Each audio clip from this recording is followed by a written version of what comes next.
Hi, this is Jason, and welcome to Episode 5 of the Filmography Club podcast. This show being Episode 5 means that today we're talking about Paul Thomas Anderson's fifth film, the critically adored, towering cinematic achievement, 2007's There Will Be Blood. Upon its release, it was immediately hailed as one of the young century's finest films, earning 8 Academy Award nominations and winning 2. One for Best Actor for Daniel Day-Lewis, and one for Best Cinematography for Robert Elswit, who had so far shot all of PTA's films. It remains very well regarded amongst critics and audiences alike, and has become something of a cultural touchstone. This film being the capital letters big deal that it is, I decided to try something new for this episode and bring in not one, but 2 guests to talk about this monster. My first guest you may remember from the last episode, that's Episode 4, Punch Drunk Love, Caleb Dirks. Caleb is a filmmaker and photographer based here in Nashville. He's worked on multiple projects with local writer-director Drew Hammond, and their work together has had successful festival runs, including for their film The Saurus, which screened at the esteemed South by Southwest Film Festival. Other common collaborators include Dicey Wildman and Jennifer Barnier of Daisy Dukes Films. Amongst other projects, Daisy Dukes Films produced Untitled, a short written and directed by Caleb, which premiered at the Defy Film Festival this year. Caleb also hosts a quarterly short film appreciation night called Salute Your Shorts, which is a gathering of the local film community started by Dicey Wildman and Jason Gigax. Also on the show today is Drew Hammond. I asked Drew to write me a short bio for this introduction, and he did exactly that. It reads, Creative Director at an ad agency, family man, amateur woodworker, milkshake enthusiast. Those are all impressive credentials, but I still feel he's selling himself a little short. I found him to be clever, thoughtful, and insightful, and I'm sure that you will too. We had a wonderful conversation about one of our favorite films, so now I bring you our talk about There Will Be Blood.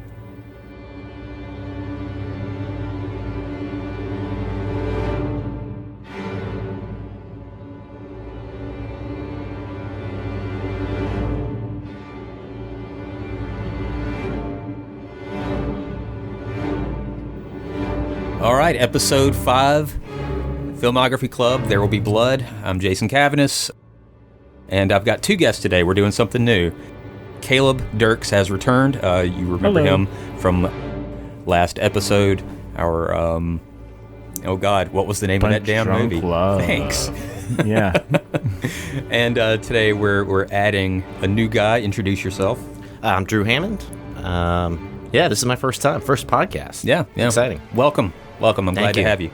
All right, so we're here to talk about maybe the big one. This may be Paul Thomas Anderson's. It's certainly considered to be his masterpiece, I think. I think critically that's the consensus on this one.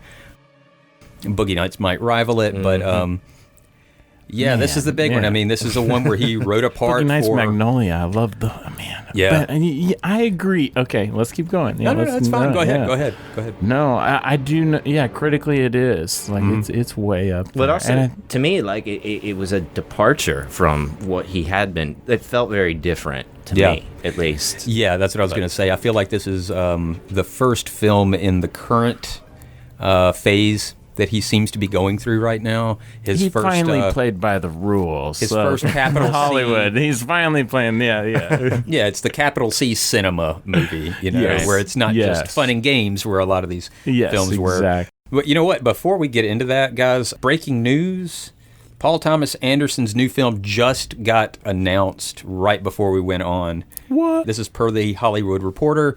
Paul Thomas Anderson sets 1970s high school movie for 2020 production.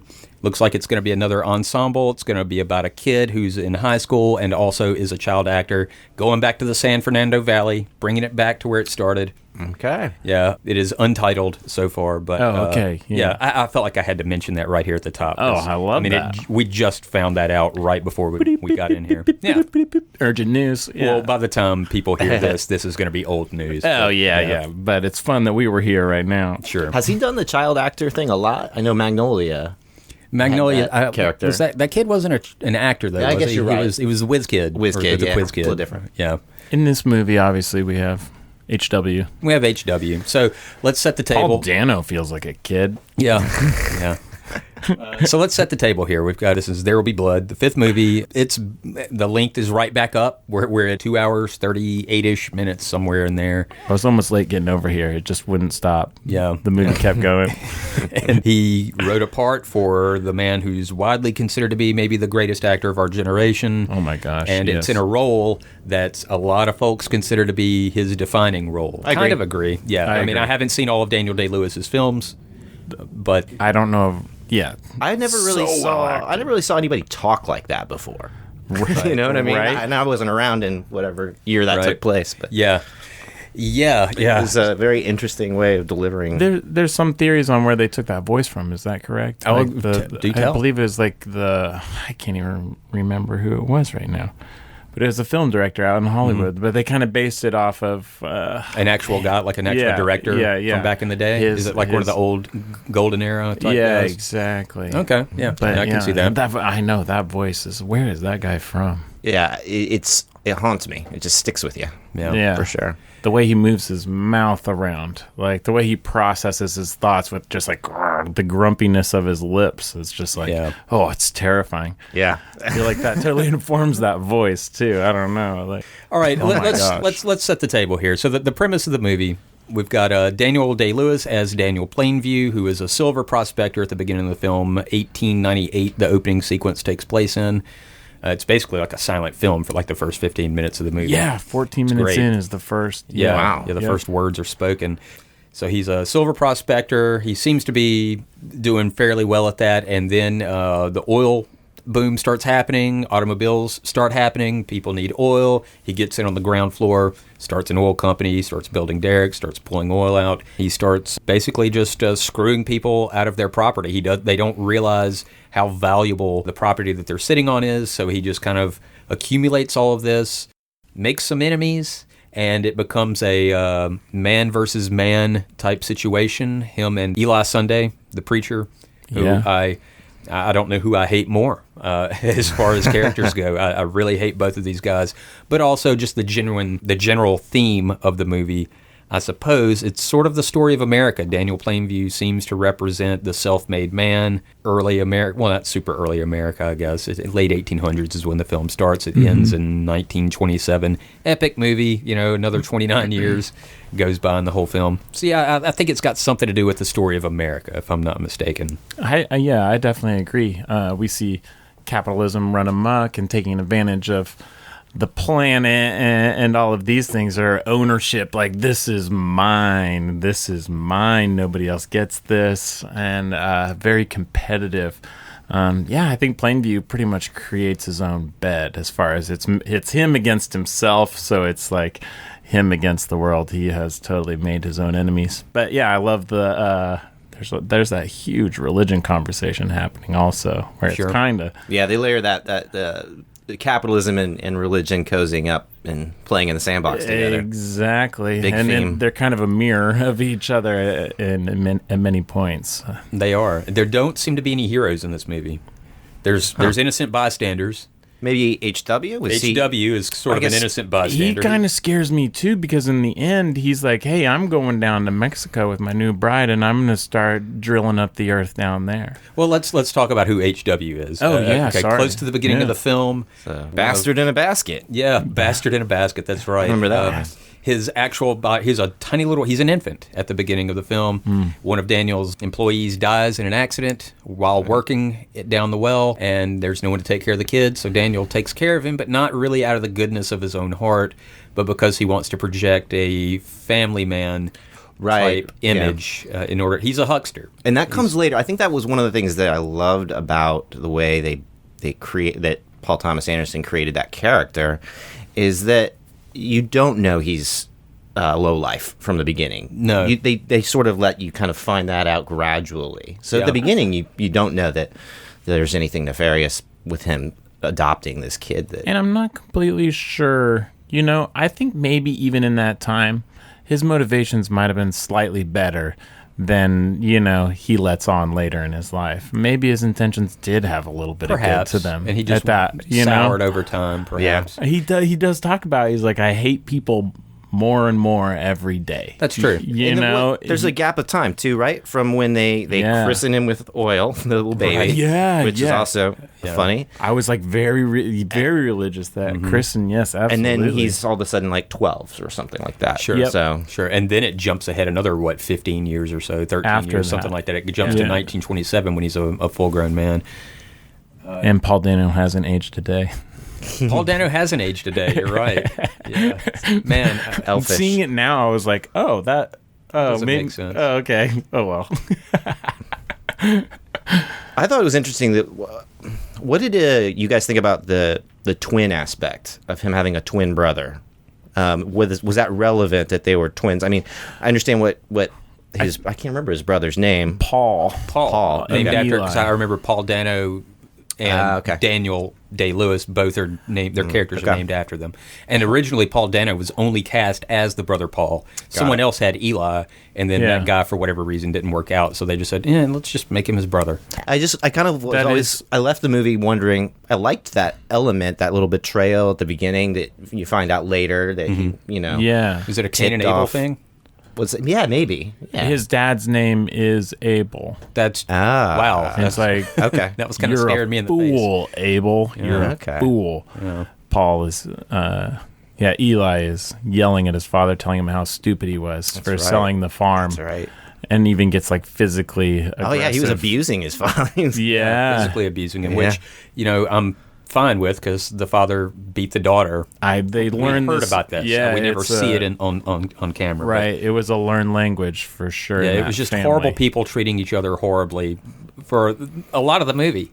Yeah. So I was fine with Eli doing that, but I'm also fine when Eli gets his at the end. Oh my gosh. The promise of the title There will be coming blood. true at the very end. We don't really see much blood in the whole movie. Like when that drill bit hits that guy, we see a red mist really quickly. Yeah, I think red that's blood about on it. his clothes. The rest of the film, we don't really get blood until the Eli end. spills a lot of blood. Yeah. This is the first film that Paul Thomas Anderson worked on with Johnny Greenwood, who is, of course, a member of Radiohead. Amazing. Yeah, and I think that partnership lasts. I think it's still going strong. I believe right? so. I think they're still working That's together. cool. Yeah. That score that acted as its own character for me, and probably is what made the movie so powerful to me and made it so memorable.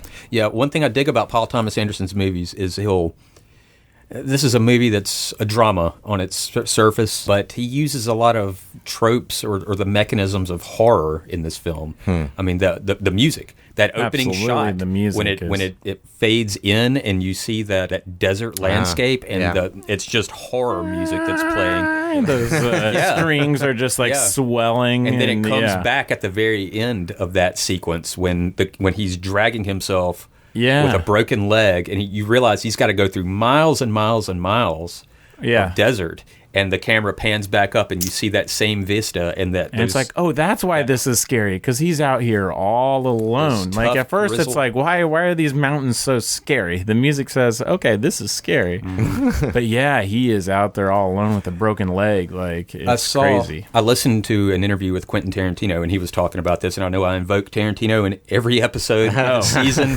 Why it's not? kind of hard not to. They're both kind of auteur rock star filmmakers, and they're friends, so this is fair. But he said that the brilliant thing about that opening sequence is not only that it's just you're learning all sorts of information with no dialogue whatsoever, but when you realize that he broke his leg and that he dragged himself through miles and miles of desert, that could have been its own movie right there. That could have been a movie all by itself. But the fact that he did that, in Daniel's mind, it gives him the heroic right to behave like the bastard that he behaves like for the rest of the film. Oh, I agree. I mean, him rubbing that mud on Eli's face later in the movie is like, dude, you're like this preacher character. You've never been dirty a day in your life. Like, he's like, you get down here in the mud. See what it's like. Get dirty. Yeah. Feel this oil. This is the life I live. I never thought too much about that fact that he had to. Yeah, how many miles that was? Yeah, he felt like he deserved everything that he got. I mean, he was a hard-working guy. I mean, he was incredibly all intelligent shit aside, too. Very intelligent. Yeah, I mean, he was geologically incredibly smart. Like, a prospector. I mean, very physically able. Like him climbing up and down those ladders and everything. Yeah, so he feels like he's entitled. He's entitled to everything that he fucks out of other people. Exactly. Yeah, he worked hard for that. He's gonna, nothing's gonna stop him. I think is what that paints right there. He's a bowling ball. Yeah, I'd agree with that. It cuts from him like pushing himself across the ground to him in the place, kind of smiling on the floor of the place as like the guy's figuring out how much silver he probably found or what that little mine was worth that he like.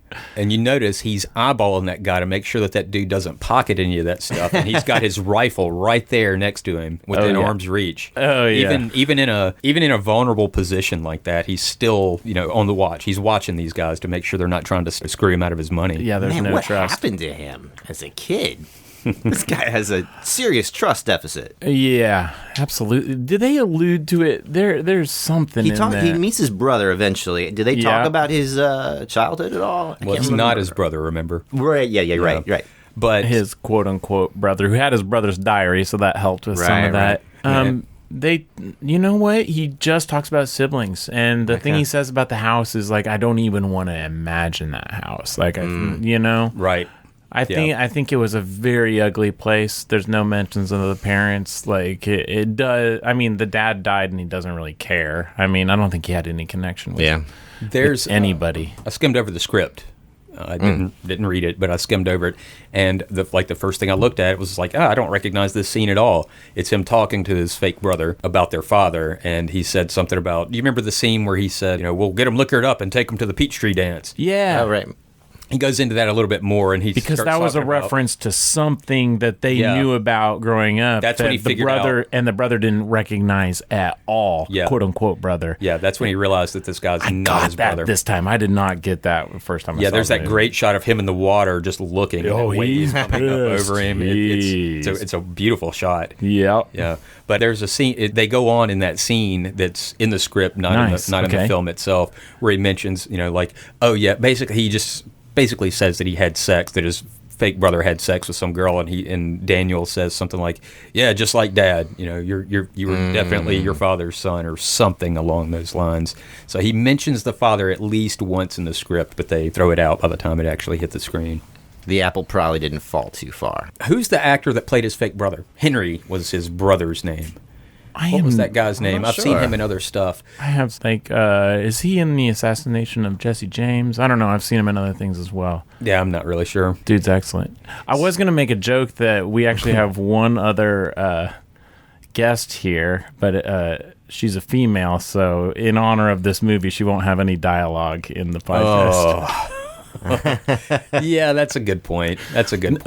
I think, just to go back, talking about the family, like the mother isn't mentioned at all, but I can't remember how many minutes into the movie is that we see a woman, and it's like the wife of a guy that he's trying to sell a well to. I think it's Mrs. Sunday, or is that right? Okay. It might be, or it might be another. Mrs. Sunday is in it, landowner, and she's like so hard and so bitter. She's like, "What's in it for us?" Essentially, and it's just like. Was that in the when Daniel is finally they kind of show him pitching everything to the new town that he wants to come and do all this stuff? It's like right after, but yeah, that scene too. Obviously, the townspeople. There's finally women represented. Yeah, it's a story about fathers and brothers. Yeah. And kind of hating each other and just killing each other. Right? So I watched the movie last night with closed captioning on to make sure that I got all the dialogue. And I noticed in that first scene where he sits down in that town and he does his pitch, "Ladies and gentlemen, if I say I'm an oil man, you will agree." And when everyone erupts, and it just the camera stays right there on a close-up of him, and you hear, he's in a big room with a lot of people, and all hell's breaking loose, and everyone's yelling. A lot of that dialogue is someone saying, "Shut your woman up, sit your woman down." So, wow, it's a woman who's trying to protest all of this. Yeah, and someone is yelling, "Shut your woman up. Sit that woman down." Maybe it's just about the times. Maybe the lack of. I'm not trying to bend over backwards for Paul Thomas Anderson if he didn't write I think it's intentionally a man's story. Yeah. It's about competition. It's about ego. It's about taking advantage of. It's in things. The West had just been settled, or it's in the process of being settled, and it's a rough world out there. Well, it's also about a couple of frauds. Yeah. Right. Yeah. Like you got the preacher fraud, and then you got Daniel, who's a fraud father. who's selling himself as this family man because Yeah. he feels like that is what people will trust him for, and that was what legitimizes him as a trustworthy businessman. But Right. it's all bullshit. And he's screwing over people. Like, he's buying up land that they Right. don't realize how valuable it is. Yeah, I mean, he built a name for himself. I think at that beginning, I think it's really cool because it's like, this is one man in a well by himself. You really feel the danger of that.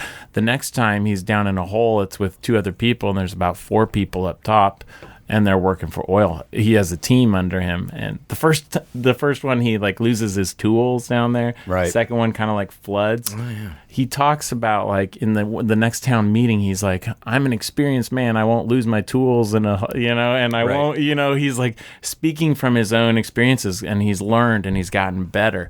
And he continues to learn and get better and like build bigger. He learns how to build an oil derrick. It almost Right. seems like he designed it himself. Yeah, like, him drawing it on that.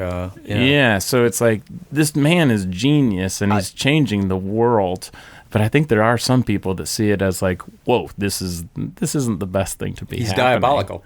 Yeah. I kind of love that. I didn't think you mentioned that he starts off in a hole. Like, that's the beginning where Yeah. he starts off, and then we see where he ends up in this mansion at the end of the story. But there's something kind of interesting about that origin, that he starts off underground. Yeah. Kind of cool. Yeah. All by himself, too. They make a point of when we get that title card where it says 1898 in those beautiful, creepy-looking font. Yeah, thanks for mentioning that. Those letters are terrifying. He's on his haunches. He's a like black on his letter. feet, but he's squatted over, and the wind is whipping across the desert, and he's drinking coffee or something out of it. And, no dialogue at all, but just highlights how alone he is out there. The audio and all of that is so beautiful. You is. Hear the metal against rock. I don't know. It's such great. Yeah. It's so artistically done. And you notice he goes back to the pickaxe when he's digging the grave. Yeah. After he murders fake Henry. Oh, right. First thing he right, reaches, right. he doesn't use a shovel. He goes to the pickaxe. And he uses that. Yeah. When you see that, it's kind of like, was that a warning shot? And it's like, oh no, that was straight through his head. I did not know that he killed him at first. I thought that was a warning shot. Yeah. No. And that's like, oh no, that was in the head. That was his final squeak. He's not talking anymore. Yeah. That's at that point, I think that's when, as an audience, you've now completely lost hope. Now you know where this movie's going. Yeah, Like, and this is a train straight to hell. Like, once he murders his brother, who says to him, he's like, I'm not trying to hurt you. I'm just trying to help you. Something along those lines. let me up and I'll walk away. And, Yeah. I'm your friend. I felt differently. I'm your friend. I'm your friend. I'm just trying to help you. Yeah. Daniel, I'm your friend. I'm not trying to hurt you. Never. Just survive.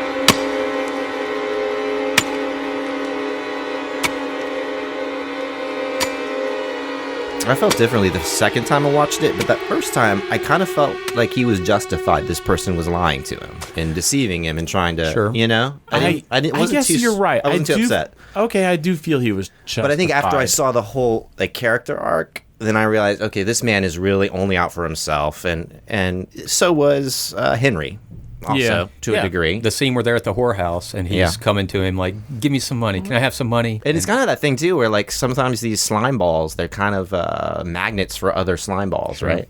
And so they just kind of draw corruption to them, and these, people that are other frauds. Right. Daniel earned it, though. I mean, Yeah. it was not necessarily the most honest means by which he earned it. No, right. I mean, he hated that in other people, too. If he saw anybody trying to take advantage of somebody else, it made him so mad. The scene where he threatens Abel Sunday, he threatens him indirectly by when he pulls the daughter Mary to him, and he says, "Do you like your new dress? You know, and your father's not going to hit you anymore, is he?" Yeah. And then you realize after the girl runs away, the father is right there listening. He was talking to the father. Oh, directly. What do you think his motivation was there? Was that a glimmer of goodness? Control? Okay.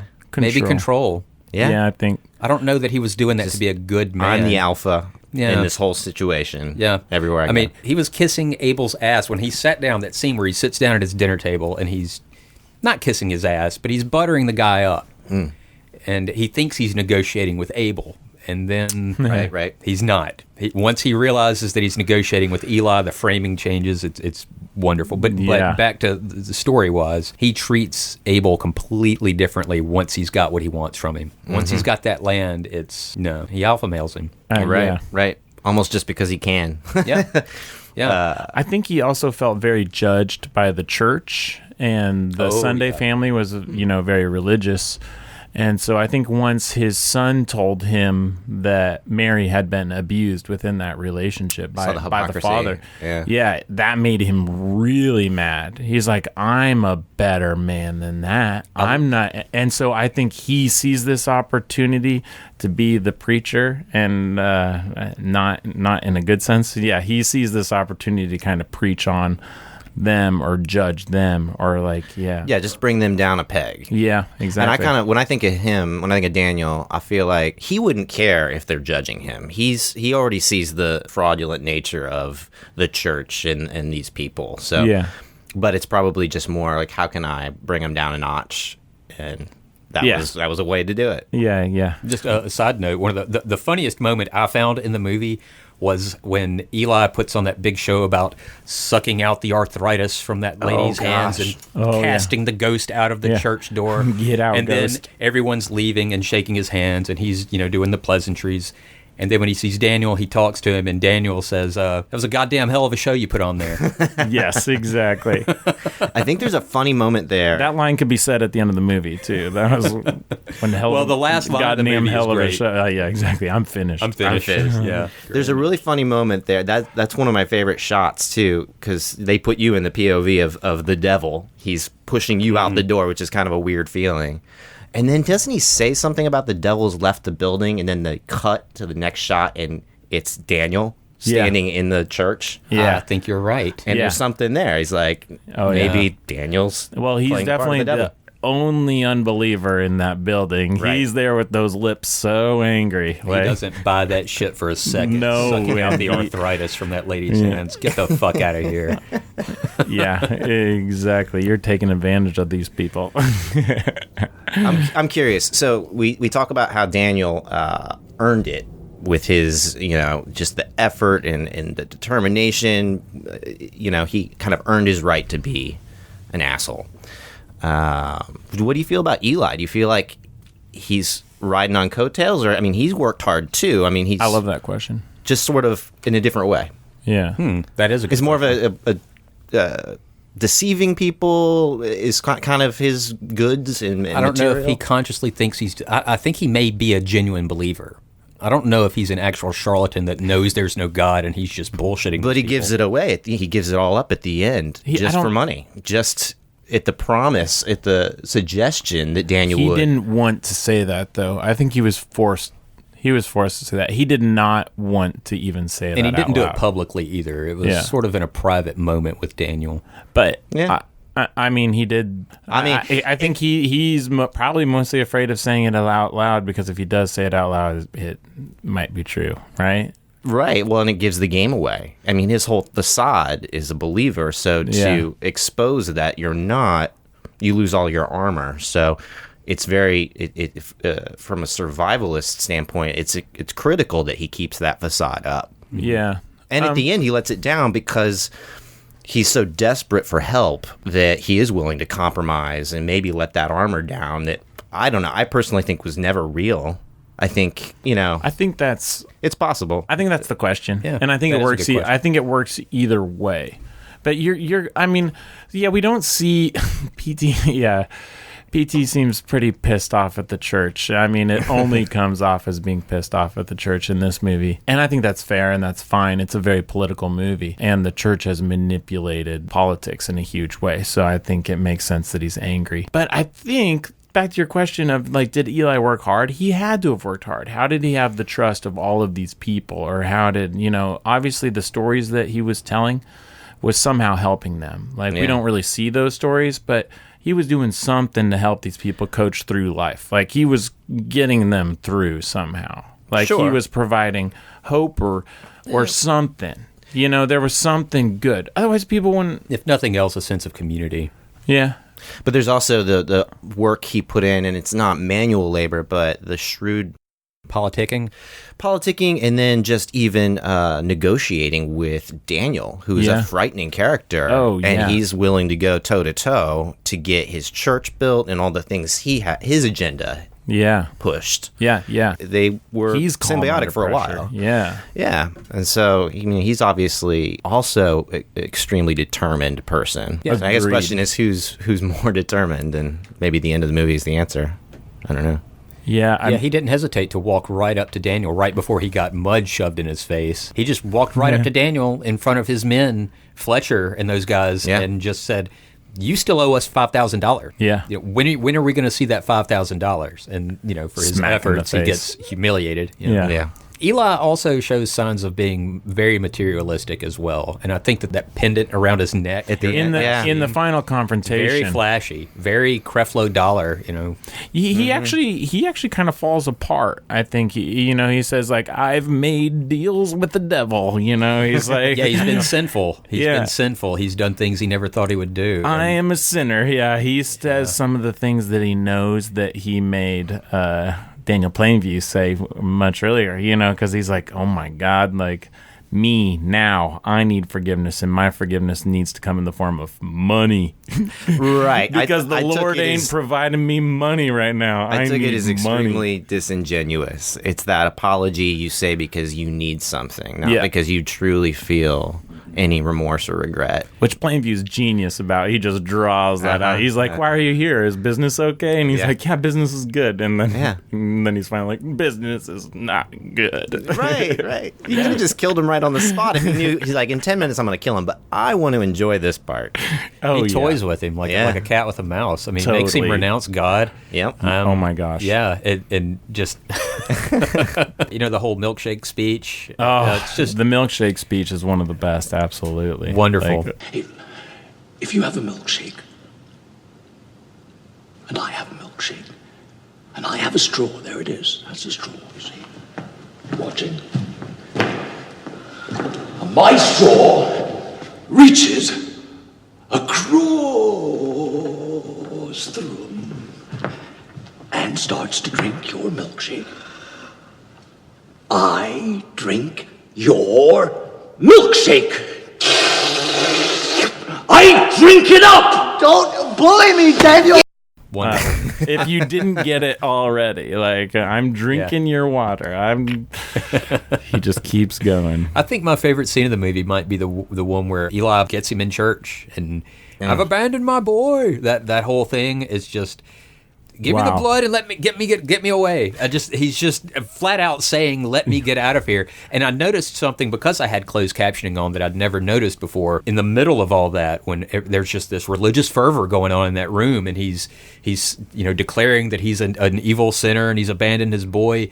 And after he says it, he flat out, no one notices it, he says, "There's my pipeline," or something like that. He flat out says it in front of everyone, but no one really under catches his breath. Yeah, it's like, there's my pipeline. I've got my pipeline, or something like that. Right. Like, I've done what I need to do. Now give me my pipeline. Oh, and he's that so last happy at scene that is just point. payback. That last scene is just payback for that thing that happened 15, 16 years earlier. Like, he carried that with him all that time. Dude, and I can relate a little bit, something I'm working on personally, but I can hold a grudge longer than I should, Yeah. And I can relate to that person who just cannot let it go. Their ego is so powerful that slight will never, it has to be dealt with. And like, I think of one of the scenes that stuck out to me that I love. I don't remember all what was said, but they're at that restaurant. He's with HW, and there's the other prospectors. Yes. The bigger oil companies are coming in, and right.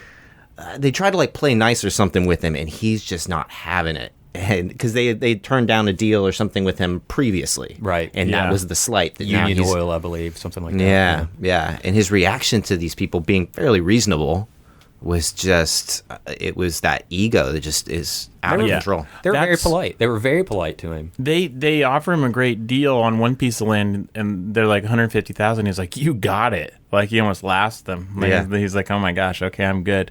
And then they try to get his land from there in that area where it's essentially an ocean of oil that Plainview has, gobbled up. Right, all of that land. They try to buy that from him for $1 million, and they're like, "We'll make him a millionaire right here. You can go take care of your son." And he says no, because he knows it's worth way more than that. Right. But at that point, he has no way to get it out of there. His son is nowhere near him, and they're like, "Is your son okay?" So they're trying to play that against him a little bit, and I think that's where he really shows that, like, he has so much guilt around abandoning HW already, and they are trying. I think they are genuinely trying to be kind to him by saying, "Is your son okay? Like, you could take this money and take care of your kid. Like, what am I going to do with $1 million? If I take $1 million, I'll have nothing to do for the rest of my life, because that would make him, for the rest of his life. He needs a mission with dollars at that time. Yeah, sure. But he's like, no, like I'm like just pinching every penny, so greedy, unable to he's like, if I can just make this pipeline. And that's the point where he says no to that deal, and he's like, he has to make that pipeline. As a businessman, though, was he right? He was absolutely right. Sure. Yeah. As a businessman, that's the reason he's in that mansion at the end of the movie. Mm-hmm. If he would have sold then, he would be in a slightly smaller mansion. Maybe without a bowling alley. They probably would have had a bowling alley. A gigantic, empty, loveless mansion with no one in it. Nobody. Except for a paid servant. And they're firing rifles or pistols or something at the end of it. He's shooting his stuff, and possessions. Having a picnic in the middle of his bowling alley. Yeah. I want to know if the housemaid, service person, whatever, who worked there, what their reaction was coming down to the bowling room. Like, what? Or it's like, oh yeah, it's Tuesday. He, Oh yeah, he killed somebody. He bludgeoned somebody with a bowling pin. He murders nemesis on Tuesdays. Right. Even as horrible as that was, what happened to Eli, man, fuck Eli. God, I hated that guy, man. Yeah. I hated Eli's guts. I've heard people criticize Paul Dano's performance in this movie, but I cannot imagine the movie without him now. I can't imagine. I loved him in it. I thought it was great too.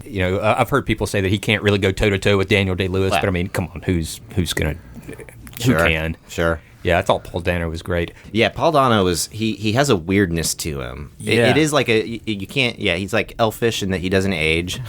But then there's just, when he delivers extremely emotional lines and he kind of screams in a really shrill way. It's shrill. Very unsettling. It's almost feminine the way he shrieks. Even the first time he and Plainview meet, he comes forward and is just like, "Hey," just to say hi, and he has this you feel it. He has this spiritual energy to him or something. He has this big energy, and I think that's right. When he says we're going to bring milk or whatever when they're camping, when they're quote unquote quail hunting, and I think that's commonly he just has this demeanor to him, a confidence, and it's a lot of what you see in Plainview as well. Both of them work really well with not saying too much. They put out, this is what I'm standing on, and it stops there. It's oh my gosh, they just demand everybody else's attention, and they're like, this is what I want, and it's like, no, okay, bye, I'm out.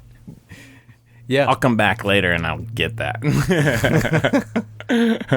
This is pretty much the only film of Paul Thomas Anderson's, I think, that I can think of off the top of my head that just doesn't have anybody from his actors, his stable that he typically uses. Maybe Inherent Vice. I don't remember too many of those guys in Inherent Vice either. Yeah. But he didn't really use, we've got Ciarán Hinds playing Fletcher, his right-hand man, who I like that guy a lot. But I'm a big fan of Rome, and he played Julius Caesar. Oh, nice. Okay, great. Yeah. He's perfect in this. I mean, he's such just like a nothing character. He's a pawn to Plainview, essentially. Like, yeah, there's only there's two oneers in this movie. P.T. Anderson is, of course, known for his single take shots. Yeah. There's the one set piece in the film when the oil derrick goes up. And when Daniel that's my favorite grabs part of the HW movie. Yeah. and starts running, and that music kicks in, and it's that really long take, and it's great. But there's a very, it's a very subtle, you don't even notice it's a oneer. When Paul Sunday first knocks on the door and approaches him with his deal, the camera's right there on Paul Sunday. It's Paul Dano's face. Yeah. He knocks, and you hear off screen, you hear Daniel talking to him.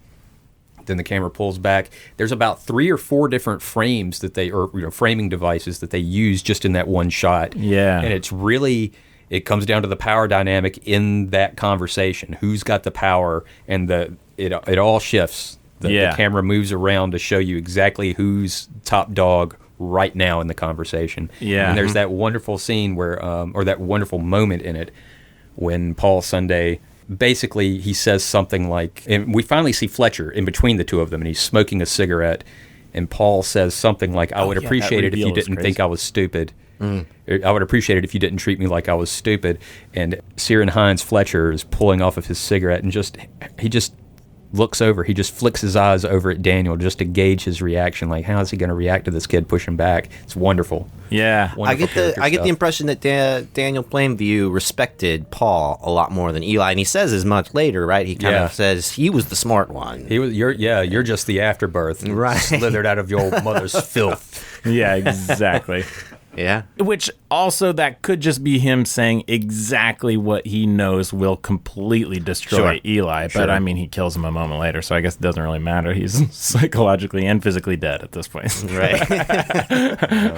But yeah, Paul in that scene, he's the one who really does go toe to toe with Plainview. Like, absolutely. Like, and there at the end, he's like, I'm getting out of here. He's like, no, you should stay. He's like, no, I'm leaving. Like, he's like, I've made this deal and I got to get out. I think the way he puts it is, I want to leave tonight. Yeah. I want to leave tonight. Exactly. Yeah. I'm getting out of here. Yeah, he goes toe-to-toe with him, and he earns the respect of Daniel Plainview right then and there. Absolutely. Yeah, so, Plainview's like trying to trick him into giving him the location. He's like, so, like, where did you come in from? He's like, I'm not going to tell you that. He's like, how much land did they buy? You know, he could look up, like, land sale information and just, like, know exactly where it's at. And he's like, I'd appreciate it if you didn't think I was stupid. Yeah, and that's when Ciaran Hinds throws his eyes over at Daniel like, Yeah, it's like, it's really, really smart. Yeah, great writing, smart characters. Yeah, it's hard to write smart characters. It's a wonderful oneer, too. You don't even notice it's a oneer. He keeps changing the way everything is framed throughout it. Yeah. There's a nice slow push in the middle of it. Wonderful stuff. Absolutely. The scene when just before the oil derrick explodes, that's such a beautiful oneer as well. You start all wide on the whole thing, and you slowly zoom in on like the drill, and then you start to see that rope like vibrate. But that leading into that is also such a beautiful one shot, and then immediately after that's another huge one shot of running and like blowing up and fire, and oh my gosh, that scene is unbelievable. So how did they do that? I know that P.T. Anderson is a big believer in not using a lot of digital effects, but that oil, just the gas eruption out of it first, the thing that basically deafens HW, knocks him back. Yeah. And then the gusher, when the camera is right there next to it looking up. Mm-hmm. Yeah. I mean, that looks real to me, and I don't know, for the life of me, I can't figure out how they did it. Right? All of that oil stuff, like pumping out of that pipe in that big old pond of oil. It's like, oh my God, I hope they didn't make a pond of oil for the film. Yeah, I remember looking at that and thinking, there's something environmental going on here. There's a message here. Yeah. I don't know how they did some of that. It was that whole thing, and then the explosion and the thing lights up. Huge set The whole pieces. derrick goes up in flames. It's beautiful shots. The silhouettes of the guys looking up at it. I have no idea how they did it. The scale of that filmmaking is it's out there, man. This might be his masterpiece. I mean, I do prefer Boogie Nights. Yeah. But man, this one's nipping at its heels. There's a formalism at work here that's just on full display, and it's just in the line wonderful. of like a film like Chinatown. We're talking about natural resources and how that shapes kind of society, and how our modern society is really like at the whim of the control of that. Like, yeah, Right. it's a huge conversation he's having. Yeah. Yeah, I didn't hear your podcast on Boogie Nights. Did you draw any major conclusions? Was it as, I guess, the themes he was touching on, were they as lofty and heavy? It's this? Family, surrogate fathers, just people making family for themselves. Gosh, it's really just Paul Thomas Anderson's themes right there at the beginning of his... but not touching on major political themes and bigger... Yeah. No, I don't think we got really... too far into that. I don't know where Boogie Nights would fit into that. Yeah. I mean, it's just the end of one era and the beginning of another, and people trying to cling to it. And I don't think there's any direct correlation there. I think this is more just familial with Boogie Night. Yeah, certainly not as political as this one. This one's, and the thing is, you can just watch There Will Be Blood and just appreciate the narrative for what it is. Yep. But the subtext is right there. This is the story of America told through Daniel Plainview in a way. Right. He's sort of the avatar In for certain biblical proportions. Yeah, absolutely. I read that. Biblical proportions. I love that. It works. You got Abel. Those are big, right? Yeah, Biblical I think. proportions are big. Yeah, exactly.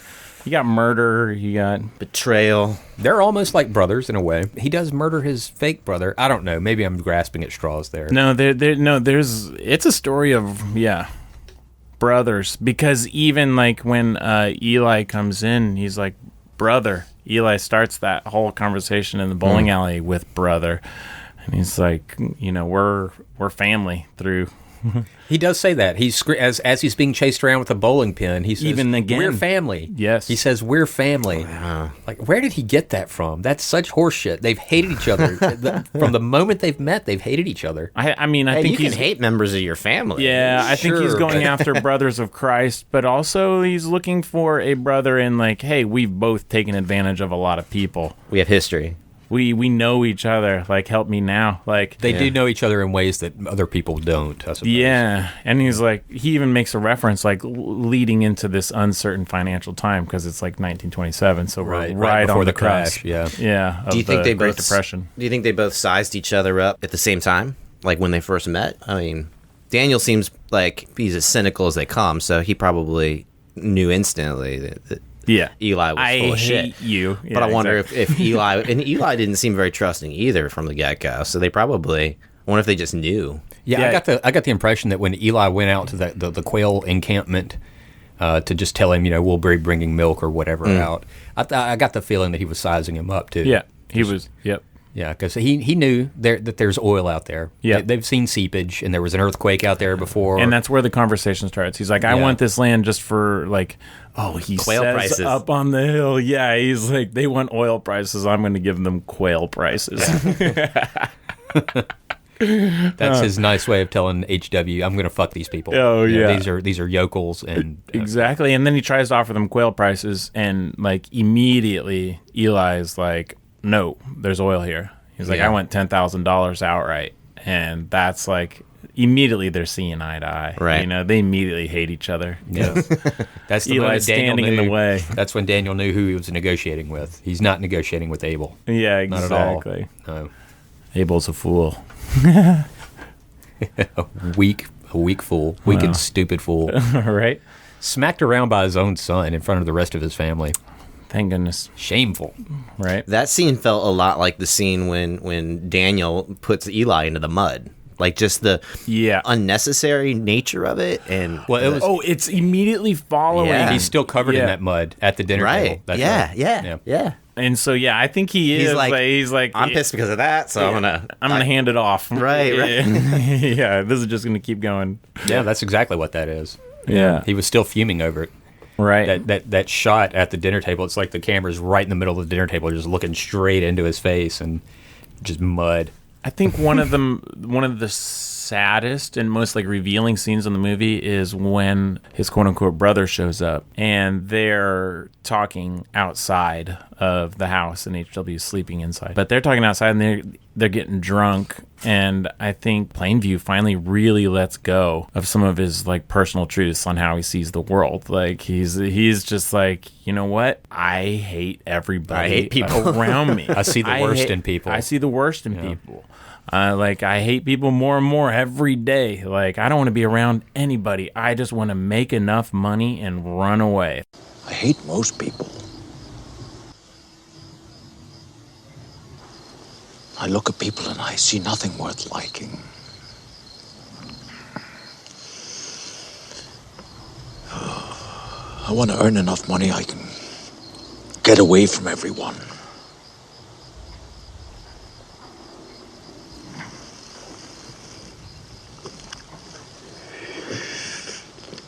I don't know.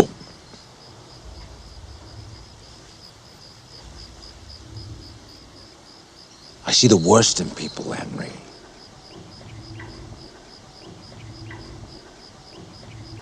I don't need to look past seeing them to get all I need.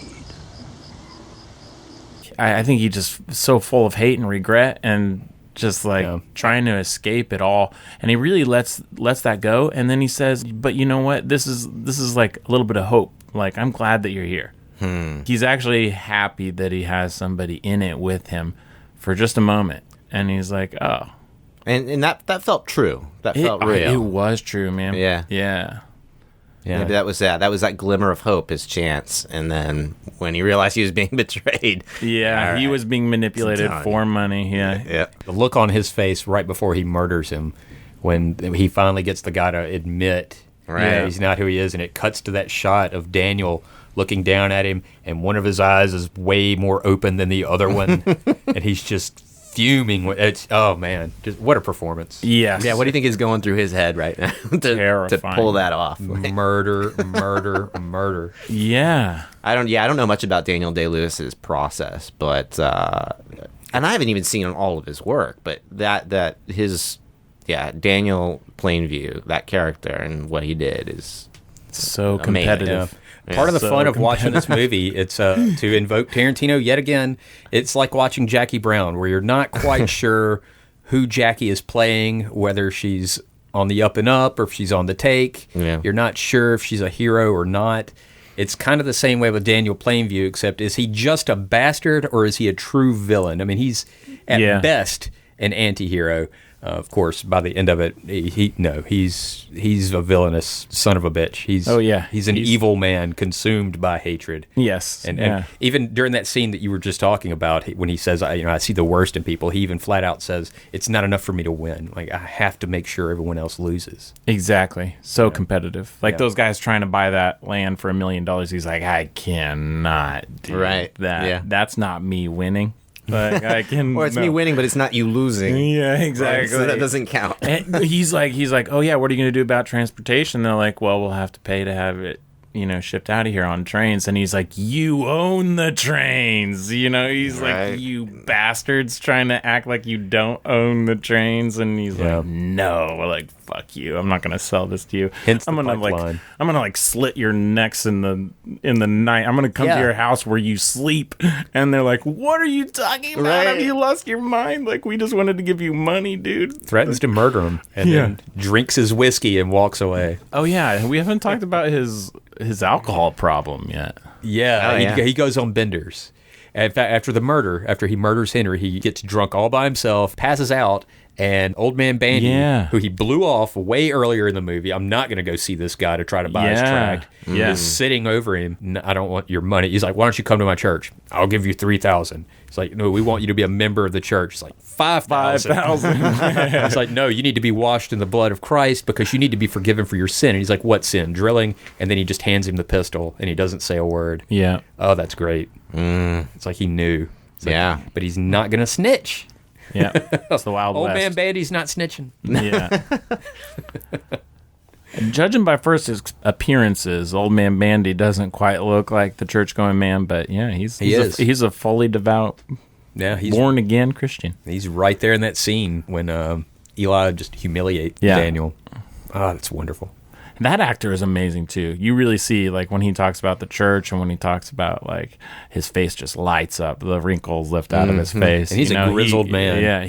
You can see, like, the acting. It's like, wow, this man truly believes. This brings him happiness. This is like goodness. Like, the drinking was sort of it was disturbing a little bit. Like some of the ways that they pulled it up, they shot it and set it up, like, especially at the end when he's like taking slugs out of some big glass bottle of vodka or something like that. Yeah, it's is just that vodka or is that water? What's he going for? I assumed there? it was I assumed it was some white kind of liquor. Yeah. Dang. And it's Yeah, just the it was gin or labeled something. on the side. So yeah. But yeah. it was just so it didn't look enjoyable. It looked awful. You're just like, oh, that's Just where I'm at now. I'm in Yeah, a big it's where empty he's at. house. I don't even want to firing enjoy being pistols drunk. down the hallway, and Yeah, he was drunkenly passed out there in the bowling alley, and he wakes up and he's like smacking his head, just like his. Oh my gosh, yeah. So where does this movie fit? I'm not going to ask you to rank the Paul Thomas Anderson films, but is this like an upper tier, a mid tier? For me, yeah, it's absolutely, it's my favorite I've seen of his. Is that right? Yeah, and it's one of my favorite movies that I've seen. I've only seen it probably 3 times. It's not like one I just want to keep watching. No, yeah, It's it's kind of a heavy draining experience. Right. It is a masterpiece, but it's it's But an for outerpiece. only seeing it a few times, like so much of it stuck with me, and I haven't been able to forget it. So it's remarkable. I love it. top tier. What about you?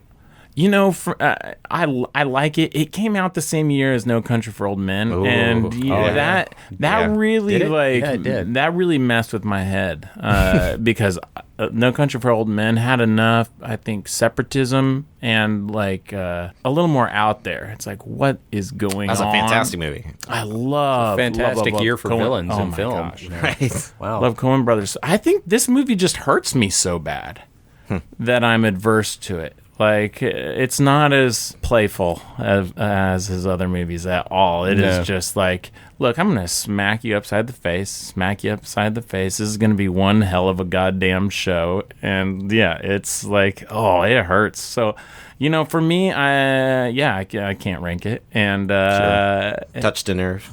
yeah, but it is like we're saying. That's what a masterpiece is. Like, it's something that makes you think about the way the world works, and so yeah, it is a masterpiece.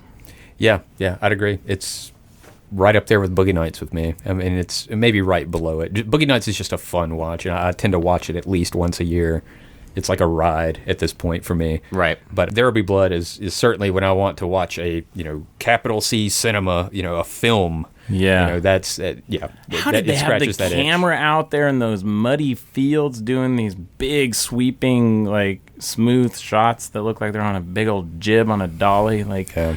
what in the world? No They idea. had, like, you don't think about the video production when you watch this movie. It's so, like, seamless.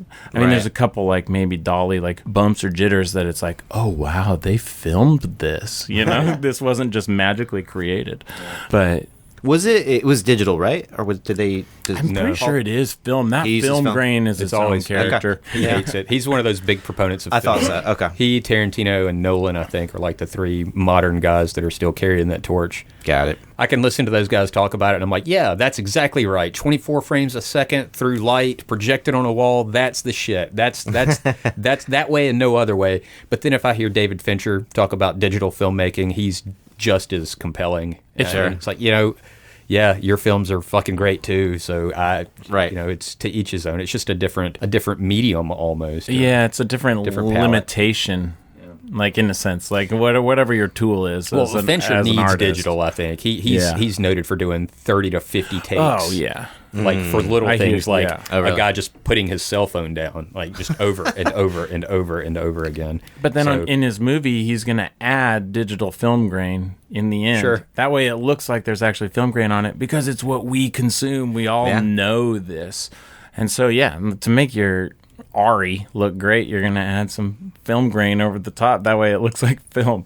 Like, yeah, so I'm pretty sure that was all. Yeah, that's all film with Paul Thomas Anderson. No Yeah. digital stuff allowed on his set. you I think. feel it a couple times, like in the train. There's almost like even like a flicker in the gate or something, and there's beautiful textures to Yeah. film. Absolutely, I love it. A happy accident. I'm sure it was an accident. I can't imagine this being done on purpose. But right there at the end, when he's throwing bowling balls, and Oh, when it splashes on the splashes camera. on the camera, he hits Oh, that bucket or yeah, something, yeah. and the water it's just a perfect shot. It's like, man, if they planned that had to be. I can't imagine that being planned. That had to be a Nah. happy accident. I do not know. I mean, you can kind of tell that Paul Dano like drags his foot that way he can get hit. It's like, you could have gotten out of the way of that, you preacher loser. You took that on purpose? No, I don't know. Trying to be a martyr over there. Yes, exactly. Oh man. So, is there anything about this movie that you guys don't like? Anything that just stands out as I don't. I'm going to go ahead and just say right out the gate. I don't like pretty much looking at the darkness of humanity, so I hate it. No, I'm just playing. I love looking at the darkness of humanity. How else are we going to sort this thing out? Yeah, I can't think of anything wrong with it. It just makes me jealous of Paul Thomas Anderson's career. Oh, Yeah, I mean, he was, I guess, early 30s when he made this, maybe mid. Yeah. wow. Yeah. Yeah. One of the things. What have we accomplished with our lives? One of the things I caught this time around was like there's these beautiful sunsets, like cotton candy clouds, like just like the colors are unbelievable. But every time you see that, there's also a source of black smoke belching like black That's over true. the top of it. And the first time it's like the train going by is like just pumping coal, just like destroying your view of these cotton candy clouds. Later on, it's like the oil on fire, and there's like a few other moments where it just is this black smoke covering up This thing polluting an otherwise beautiful scene. Yeah. You know, not unlike the big crater full of oil Yeah. out there in the desert. Yeah. Yeah, there's some tough things to look at that are kind of... Oh, man, there's a great scene in the Coen Brothers film, the collective about the Wild West. Did you guys see that one? Yeah. Yeah. The Ballad of Buster Scruggs. Oh, I didn't see it. Thank you, yeah. There's a scene, I think it's Tom Waits, he's like panning for gold. It's great. Perfect casting. Yeah, the prospector. Yeah, it's kind of a similar scene, you know, where you're seeing like America at this state of like, we're just figuring out how to find this, and digging this one little hole puts this little mar on the earth, you know, and that's kind of where Daniel Day-Lewis starts at the beginning of this film, is like putting this one little hole, digging up some silver, and then look where this grows to. Yeah, and then he starts it up on an industrial level almost. Yeah. And he gets that good at it. Yeah, absolutely. Fucking up the landscape. I All right, guys, I think we're pretty much here at the end, right?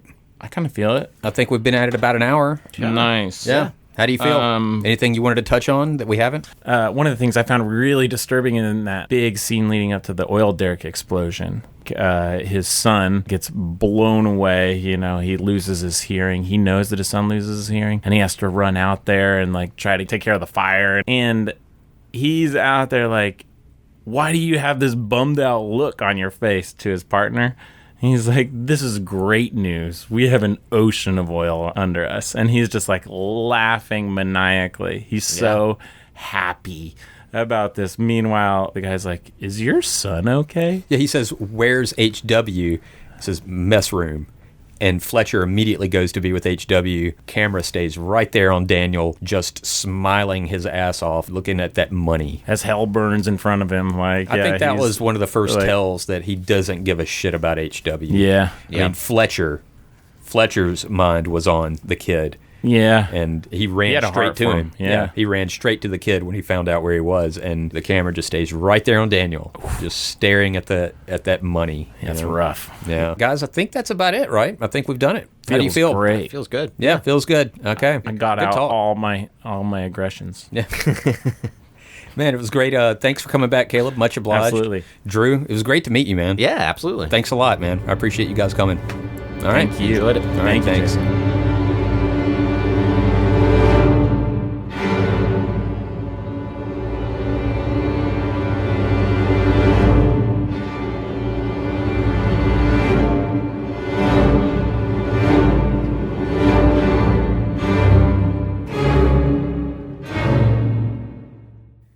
All right, that wraps it up.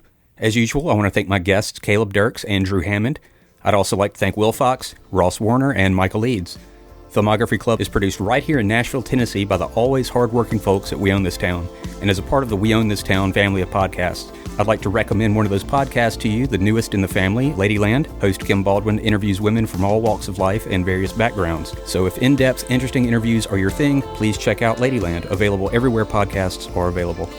Join me next episode when my guest will be the always delightful Becky Delius as we discuss Paul Thomas Anderson's sixth film, one of my personal favorites, 2012's The Master.